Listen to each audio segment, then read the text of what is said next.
Hello and welcome to the Global Dialogues. I'm Shereen Bhan, and joining me today is a man who's trying to revolutionize a 140-plus-year brand and take it forward.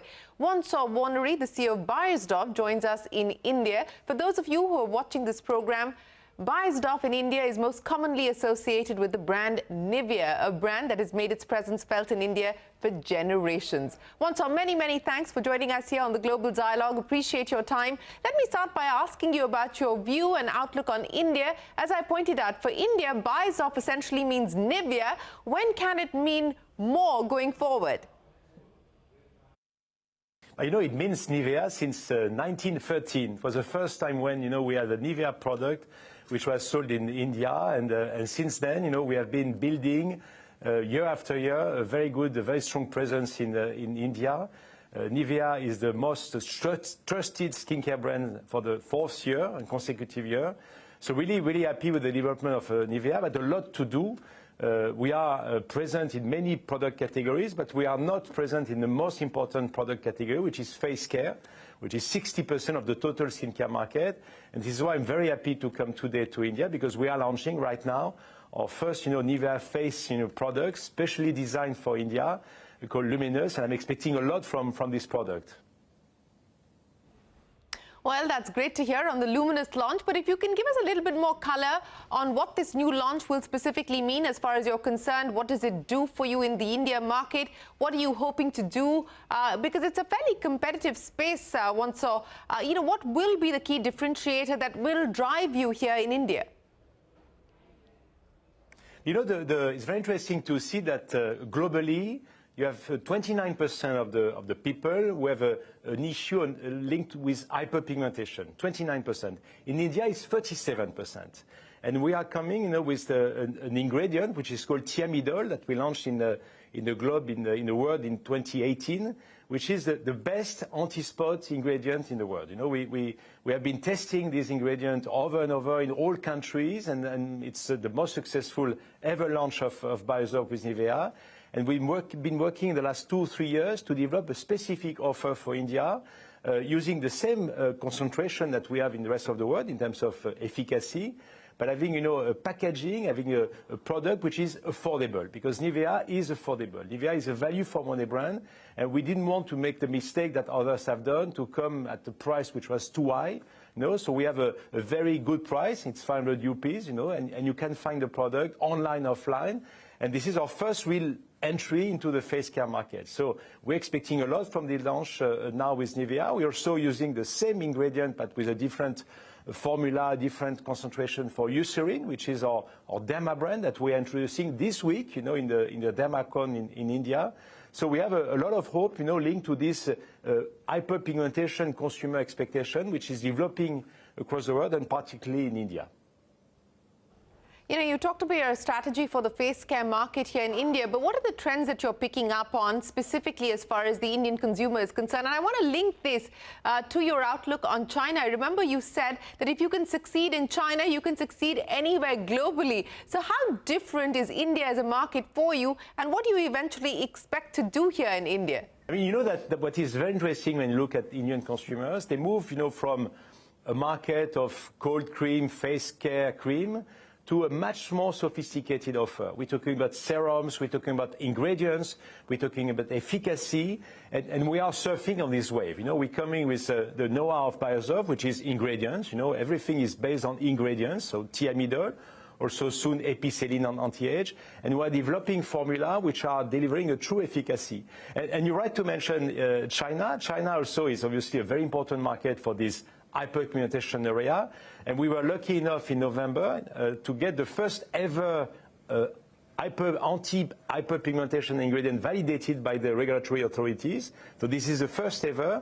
So we are also a lot of hope for China, but will become in 2026. So 2025, this is a year of India. We have a lot of hope in terms of growth for Nivea, the mother brand, but also the fact that over the next 4 months, we will introduce We have already introduced Eucerin, but we'll come with La Prairie, which is the most luxury brand in the world, with Chantecaille, which is a very nice brand. So, in fact, between November 24 and June 2025, you will have the full portfolio of Beiersdorf launched in India, which proves, the importance of the Indian market for us and the fact that it is, the most strategic market we want to succeed in after, as I said, 20 years of, good build-up of the brand and good successes across the country.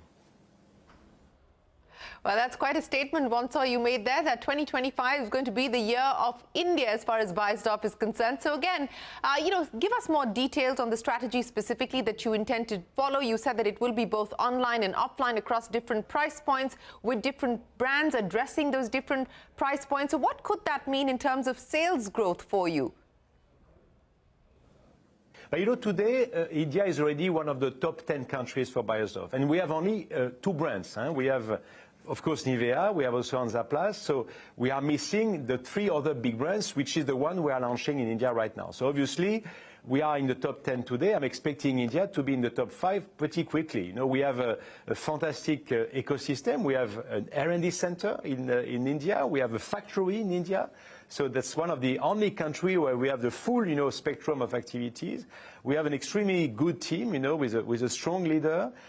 We've been also doing a pretty good job over the last 20 years. Often when you look at the history of a business, you see some mistakes, some failures.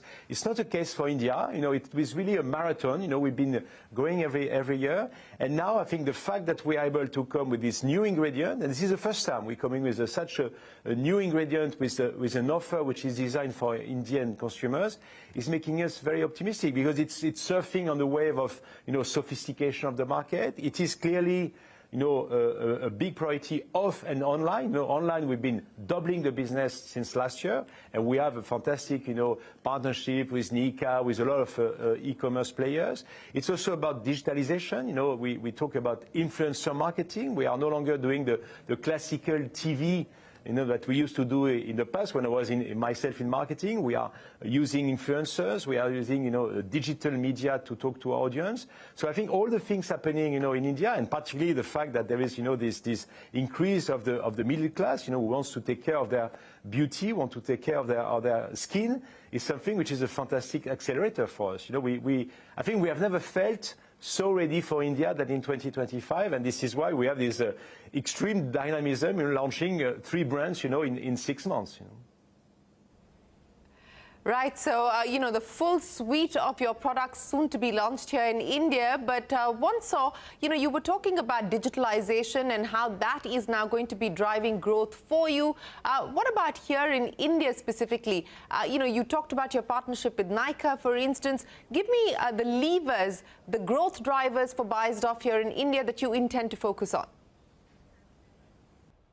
I think what I did, perhaps simply, is to go back to the history of Beiersdorf. It's very interesting to see that Beiersdorf, already 140 years ago, invented modern skincare. We invented the value for money brand, which is Nivea. We invented also Derma, the first dermatologic brand, Eucerin, was created by Beiersdorf.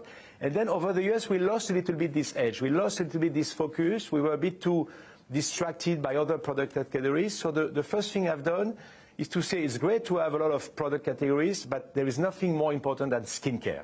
And the focus on skincare has been absolutely clear for each and every country, for every brand. The second element, I mentioned that to you in the beginning of the interview, the R&D engine. We are a fantastic team, of 1,000 researchers, some of them based in Mumbai, some of them in Hamburg, in Shanghai, in New Jersey, which have a fantastic know-how in skincare R&D. And I was able, to put more money, obviously, but also to strengthen the organization, to be sure that we get back to what we used to be, the motto of Beiersdorf. We find extraordinary ingredients, and we use them for our brands. So it used to be Thiamidol in 2018. You will hear soon about Epicelline, an anti-age ingredient that we're launching right now, which is a fantastic, anti-age ingredient. We have other things coming in acne also. And acne is a very interesting story for Indian. That 70% of Indian people have an issue with acne, while globally it's 40%. So you imagine also the potential also for a company like us to enter this market. So back to ingredient, and last but not least, an appetite for growth, an appetite for entering white spaces, you know, and India was a white space, you know. We were good with some product categories, but with only a few brands, you know. So being more daring, bolder in entering China, India, even the US, you know, Africa, where, you know, we have some business, but we are not as big as we should be. And I think this recipe, you know, is working pretty well. You know, we are in a very dynamic market. Also, the beauty market is a great market. In bad years, you grow 4%. In good years, you grow up to 6%. We've been able to overperform the market and all our competitors in 23, in 24. Hopefully, in the last quarter, we'll see soon the results of our competitors. But there is clearly a new growth appetite for this company, with brands which are, as you mentioned in the beginning, super well known and super respected by consumers. So that makes a pretty successful recipe for us, and this is why we are pretty successful in 24, in 23, and hopefully in 2025. Well, Vincent, I think the appetite for growth is being reflected as far as your market cap is concerned, and we've seen the markets reward that. But, you know, you were talking about R&D and the focus on R&D. Let me understand from you, what is the percentage of R&D spends at this point in time? How do you create a culture of maximizing on your R&D returns? What are you doing differently today? Because you also talked about the fact that how, you know, there was distractions that caused you to lose your way in the middle, but the focus is now sharply back on skincare. So how have you been able to do that? That's a great question. You know, in terms of investment, we spend 3% of our sales in R&D, which is the best in class. You know, if you look at L'Oréal, they are exactly the same figures. So really, you know, investing big on money, and we never question these figures. Even in difficult years, I know the COVID year 2020, we spent 3% of our net sales in R&D. I think what we have done is to refocus first the R&D on this search for outstanding ingredients. You know, moving away from perhaps what we call marketing innovation, which is, you know, more concept and claims, into true R&D discovery of new ingredients, and then being sure that we leverage them, you know, on all our brands. You know, we call that brand cascading. You know, there is with the same ingredient, you can have a totally different formula and totally different story on Nivea, on Eucerin, on La Prairie and Chantecaille. And it's a pity, you know, to use only one brand to leverage one ingredient. So we've been doing that with Thiamidol, which has been launched under Eucerin, Nivea, La Prairie, and next month we'll launch it under Chantecaille. We'll do that also with Epicelline, and all our countries, all our business units are focusing most of the investment on the products, you know, which are using those new ingredients, because this is where we make the difference, and this is pretty paying off. Well, renewed focus on using new ingredients, many of which you have patented. Once we are going to take a quick break, but don't go back anywhere. We're going to be back on the Global Dialogue and talk about Beiersdorf, the Nivea makers' plans for India when we're back. Stay with us. You're watching the Global Dialogues, and we're in conversation with the global CEO of Nivea-maker Beiersdorf, Vincent Warnery. Vincent, you were talking about the patented ingredients and how those are driving growth for you. You also talked about Thermidiol, for instance, as well as the other anti-aging product or ingredient that you're launching. What is the patent pipeline looking for you at this point in time? What can we expect? And in India, the launch of Luminous, which is the new brand, you know, what do you expect to do with that? I mean, in India, the launch of Luminous, which is this new franchise, I think is really a revolution. You know, we're going to move, I say, from a brand that Indians love and into a brand that they praise for the efficacy. You know, really, there is not a more interesting category than face care. This is really when you prove the efficacy of your ingredient, when you prove the efficacy of your R&D, and this Luminous range that you will start to see everywhere in India will be, I think, a strong moment of pride for the company and for Nivea. And then we have Eucerin. You know, we are entering, you know, this derma market. We are one of the first global brands, you know, entering the Indian derma market. You know that you have in India 12,000 dermatologists. You know, it is as many as in full Europe. And we are expecting those dermatologists to welcome Eucerin, to welcome this new Thiamidol ingredient. We have the DermaCon this week in India, where we're going to meet 7,000 out of the 12,000, dermatologists. So it's a fantastic opportunity. We're starting to talk with them. So also, I think Beiersdorf will become a referent company for dermatologists, and this is essential for Beiersdorf. This is, everything started by, a famous Professor Una, who was the dermatologist, working on the formula. And last but not least, we are super excited by the launch of La Prairie and Chantecaille. We struggled in the past because you didn't have a lot of department store, and we used to be very offline, very linked to department store. And now with all the new e-commerce players you have in India, starting with Nykaa, we have a great opportunity to make this luxury brand also accessible, and not only offline but also online. So I'm expecting a lot from India. I mean, we have a business which is still small for us. It's 2% of the total sales of Beiersdorf, but I have a strong appetite. I think seeing India becoming a 500 million euro business for us, in the coming years, is not a dream, and it's something I really want to achieve. And also learning from Indian consumers. The fact that we have this R&D facility in Mumbai, and they are responsible for the global skin of color research. So every time we are developing a specific formula for black skin, for Asian skin, for Indian skin, this is developed in Mumbai. It's also a fantastic business accelerator, not only for India, but for the rest of the world. So really a big hope for India, helping us being better also, not only in India, but also at the global level. So once you said that 2% of global revenues currently is what you get from India, and you hope to take that number to 500 million euros over the next few years. Would it be fair to assume that that could be within the next 5 years? That's my objective. That's the objective I will give to our general manager. Right. You were also talking about how you've changed your communication strategy. You're much more active on social media. You've brought social media influencers into the mix as well. How hard is the Gen Z market to crack? What are the lessons that the Gen Z market is teaching you about skincare?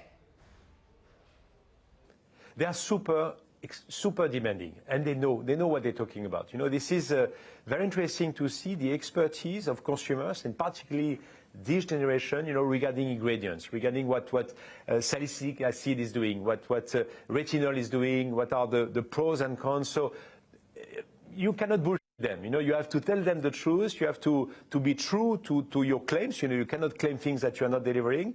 So that's very interesting, because it's also raising the bar. It's also forcing us, to have this good level of conversation with them, to also make them aware what we are doing. We do a lot of visit of our R&D center, for example, also for influencers, so they can see the people who are formulating the products. So it's really, a much more adult, I would say, exchange with them, where we can talk about formula, we can talk about ingredients, and we can really, and when they are happy, which is what happened, with this ingredient I was mentioning, it's really paying off, and we see this sophistication in India also, because you have a lot of new brands also which are based on ingredients. We see this sophistication, we see this need to raise the bar, and this is why we felt that it was the right time to come with a more sophisticated offer, not only on Nivea, but also with the rest of the portfolio. That's the kind of challenge we like, and that's a kind of challenge where I think we have the good answer, and we are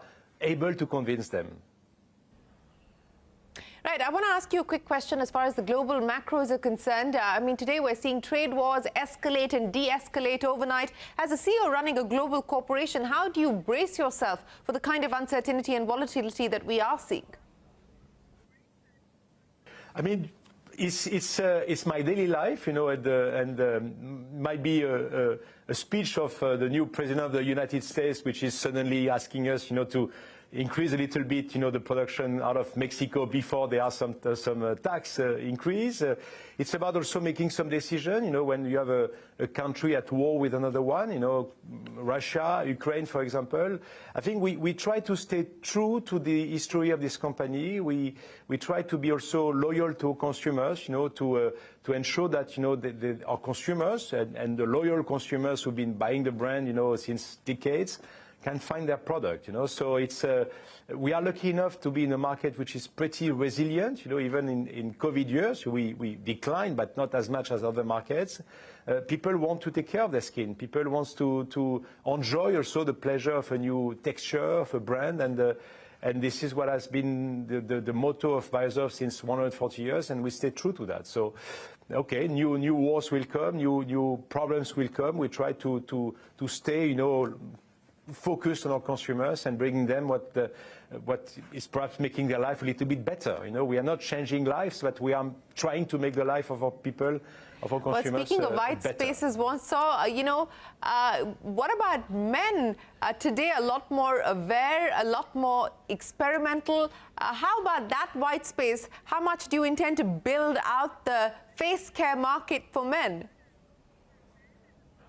It's a bit tricky because men are much less sophisticated than women. We must admit that, So we are good with Nivea. We know Nivea Men is a number 2 in the market in India. So we have a very good offer. But what we see more and more, which is very interesting, is that the most sophisticated men are buying products which are supposed to be for women. So we're entering into something which is more unisex, which is less men-woman. We have been launching this ingredient Thiamidol on Nivea Men, for example, and it's paying off, but it's even bigger.